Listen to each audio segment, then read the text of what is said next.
everyone, I'm back with today's next chapter in our read aloud, Kitty and the Moonlight Rescue. Now, if you remember from our last chapter, Kitty was about to go up a tree to figure out what was up there asking for help. And that's where we left off. So I'm excited to find out what it is. Even I don't know because I haven't read this book before. So here we go, chapter 3.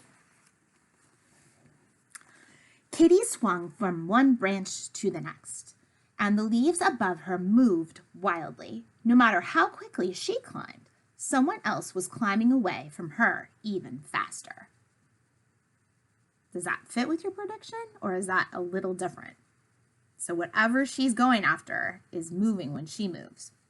"Wait, I came to help you," called Kitty. The rustling stopped, and a pair of bright eyes blinked over the edge of a thick branch. "Are you sure you're not a monster?" said a little voice. Kitty realized she was speaking to a cat. "I promise, I'm not a monster. I'm just a girl who can talk to cats. It's a special talent that runs in my family," she explained. "I won't hurt you." "Oh," the eyes blinked again. "My name's Pixie." The leaves shook, and a small cat with fluffy white fur jumped onto Kitty's branch. "What happened? Did the fox scare you?" asked Kitty. "I was up here in the tree imagining I was a magical cat with wings. Then that horrible howling started. Can you hear it? I think it's a ghost." Pixie's whiskers trembled. So here's Pixie so you can see her. I think her name fits her. She looks very tiny. "Figaro says it's coming from the clock tower." "I'm on my way to investigate right now," said Kitty. Pixie clutched Kitty's arm with her paw. "You mustn't!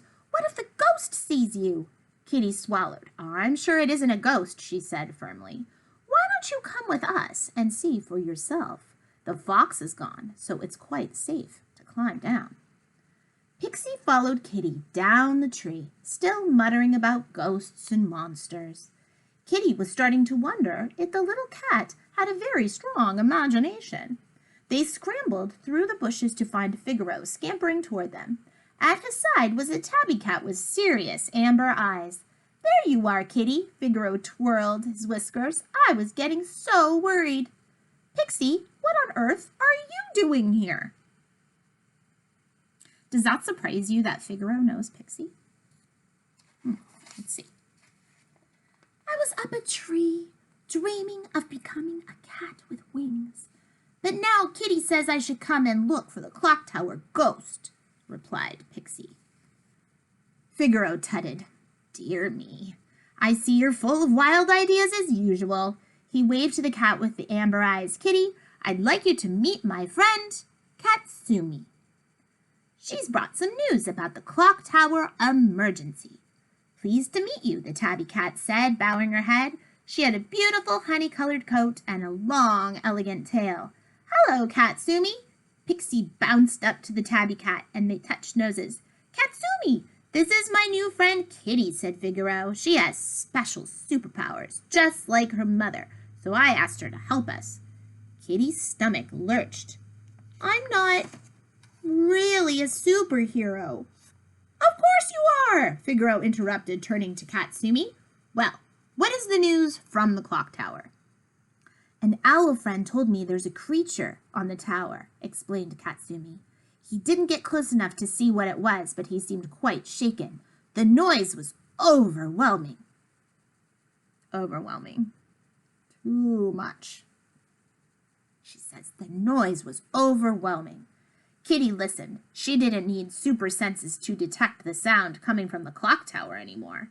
The wailing noise was growing louder and sharper. "I know a shortcut," said Katsumi. "Follow me." Kitty and the others followed Katsumi across the park. It was strange seeing the place at night. So here they are, all going together, heading to the clock tower. Moonlight glinted on the swings and the slide, and the duck pond shined like a silver coin. Leaves crackled, and a little owl with white and brown feathers flew down to perch on the branch of a tree. Katsumi nodded to the bird. Here's the bird. The owl hooted before spreading its wings and flying away into the dark. Leaving the park, they passed a row of shops. Figaro stopped outside a seafood store and licked his lips. Goodness me, that haddock looks delicious. His stomach gave a deep rumble. Just then, the crying from the clock tower rose into a sharp wail. The noise was so sad and lonely that it made Kitty's heart ache. Quickly, she called to the cats. We're nearly there. She raced down a little alley that took her into a small square surrounded by houses. So here she is, and you can see the clock tower in the distance. The clock tower was right in front of her, pointing into the clouds. The huge clock face was as round and pale as the full moon hanging in the sky. The hands on the clock pointed to 5 minutes to midnight. Kitty's night vision grew stronger as she stared at the tower's smooth stone walls. She focused on the terrible noise and spotted a tiny ball huddled on a narrow ledge. It wasn't a ghost or a terrifying monster. It was a little ginger kitten. Its tail was curled around its body and its blue eyes were wide with fright. Is that what you thought was making that noise all this time? A tiny kitten? There's a kitten on a ledge close to the top of the tower, Kitty told the others. I don't know how he got so high. Goodness me, said Figaro. How can one little kitten make such a terrible racket? That's what I wondered. It doesn't even sound like a kitten, said Pixie, swishing her tail. There's a way onto the roof over there. Katsumi pointed to a house with a low porch. Go on, Kitty. There's no time to lose. Kitty nodded, grateful for Katsumi's sensible ideas. She climbed onto the porch and from there to the rooftop. The others followed her. The kitten looked down, shivering wildly. The huge clock face below the kitten showed the time. 4 minutes to 12 o'clock.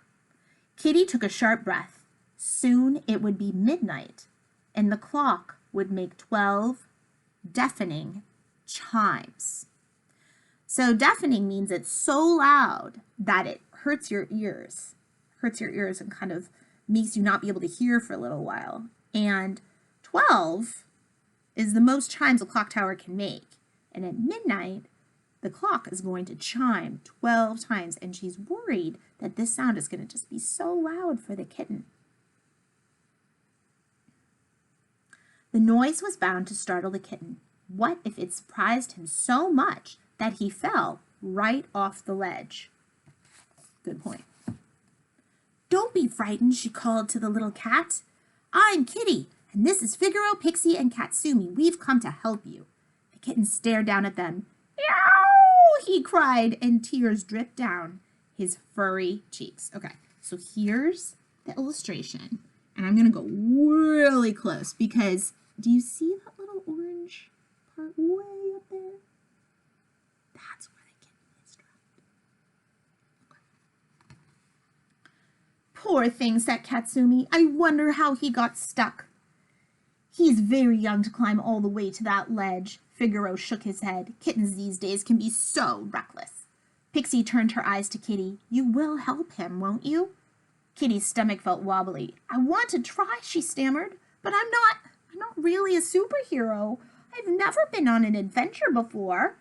But you were wearing your superhero outfit, exclaimed Figaro. It's just for playing, said Kitty desperately. I'm not sure I can do this. You've already come this far, said Katsumi, and superpowers clearly run in your family. Figaro frowned. Yes, just remember how courageously you dashed into the pitch-black park when you heard Pixie's cry for help. I thought to myself at the time how brave you were. Pixie nodded eagerly. I could have been up that tree all night if it wasn't for you. Kitty blushed at their kind words. She thought again of what her mom had said. You're braver than you think. She turned to face the huge tower and her head spun at the thought of climbing up so high. does that mean when it says her head spun at the thought of it? Is her head going like this? No. It's a figure of speech. So if somebody says your head is spinning, oftentimes it means you're kind of overwhelmed. Like you feel I feel scared, I feel worried, my head is spinning, it's just too much. And she's feeling that way, like, can I really do this? Then she looked at the tiny ginger kitten, scrabbling at the side of the ledge. Kitty closed her eyes and felt her powers tingling inside her. That kitten's in terrible danger. I know I have to do something. A steep drop stretched below her with a narrow stone ledge on the other side. And deep shadows filled the chasm. It's kind of like a big trench or a space. Chasm, and the cold wind ruffled Kitty's hair. She took a big breath.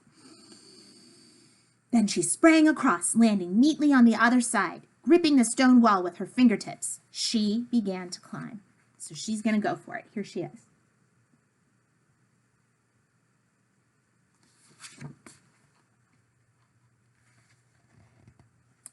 That is the end of the chapter. Do you think she's going to make it up to the clock tower ledge? And if she does, how will she get back down? That's what I always wonder. If I climb up somewhere high, how am I going to get back down? So tomorrow we will read chapter 4 of Kitty and the Moonlight Rescue. Stay well. See you tomorrow.